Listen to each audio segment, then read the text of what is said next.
ઉધનામાં કેમિકલયુક્ત લાલ લીલું પાણી ફરીવાર લોકો માટે મુશ્કેલીનું કારણ બન્યું। પર્યાવરણ પ્રેમીઓ અને સ્થાનિક કોર્પોરેટરોએ આ બાબતે ગંભીર આક્ષેપ કર્યા।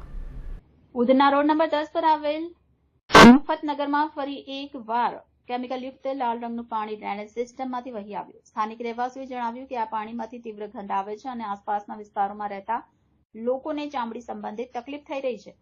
વધુમાં તેમણે કહ્યું કે આ સમગ્ર ઘટના પાછળ થોડા દિવસ પહેલા બદલી કરીને ગયેલા સુરત મ્યુનિસિપલ કોર્પોરેશનના કાર્યપાલક ઇજનેર સુજલ પ્રજાપતિ અને અન્ય અધિકારીઓને જવાબદાર ગણવામાં આવે છે।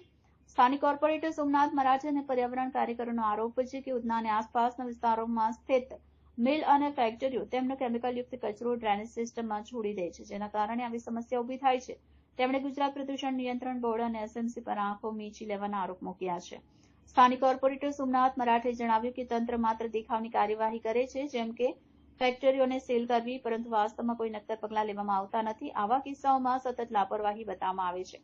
રહેવાસીઓ દ્વારા ચિંતા વ્યક્ત કરવામાં આવી છે કે આવા પ્રદૂષિત પાણીના સંપર્કમાં આવવાથી ચામડીના રોગો, શ્વાસની તકલીફ અને અન્ય આરોગ્ય સમસ્યા થઈ શકે છે। કેટલાકે તો પીવાના પાણીમાં પણ દૂષણ ફેલાયાની શક્યતા જણાવી છે। નમસ્કાર, સોમનાથ મરાઠે, નગર સેવક, સુરત મહાનગરપાલિકા।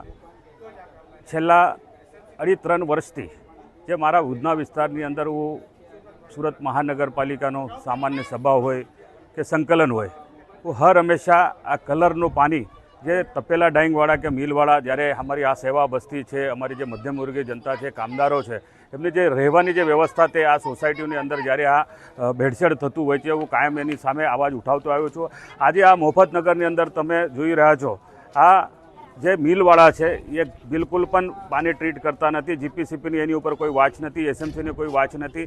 વારંવાર આ લોકો મારી પાસે ફરિયાદ કરે, હું ગટર સાફ કરીને એનો નિકાલ કરતો હોય છે, પરંતુ ગત 3 વર્ષ દરમિયાન જે હાલ જેમની બદલી થઈ છે, જે સુજલ પ્રજાપતિ જે કાર્યપાલક ઇન્જિનિયર હતો, એની બધી આ કરામત રહી છે। એમને જે આ બધા ગેરકાયદેસર અહીંયા કામો થવા દીધા, ગેરકાયદેસર અહીંયા ગોડાઉનો બન્યા, પતરાના શેડ બન્યા, એની અંદર સીધી આ તપેલા ડાઈંગ બની છે અને બિલકુલ આ ગેરકાયદેસર ચાલી રહ્યા છે। આ ગેરકાયદેસર તપેલા ડાઈંગોને અગાઉ પણ 42 ડાઈંગોને આપણે સીલ કરી હતી, પરંતુ આ કામ ચલાવ સીલ કરવામાં આવે, ક્યાંક ને ક્યાંક આ ડ્રેનેજ વિભાગ કે અન્ય એમના જોડાયેલા જે કર્મચારી છે કોઈક હપ્તાખોરી કર્યા છે, મારું માનવું છે। એની ઉપર કાયદેસરની ફોજદારી ગુના અધિકારીઓ પર પણ થાય, જે જવાબદાર છે એની ઉપર પણ કાયદેસરની કાર્યવાહી થાય, એ મારી માંગ છે।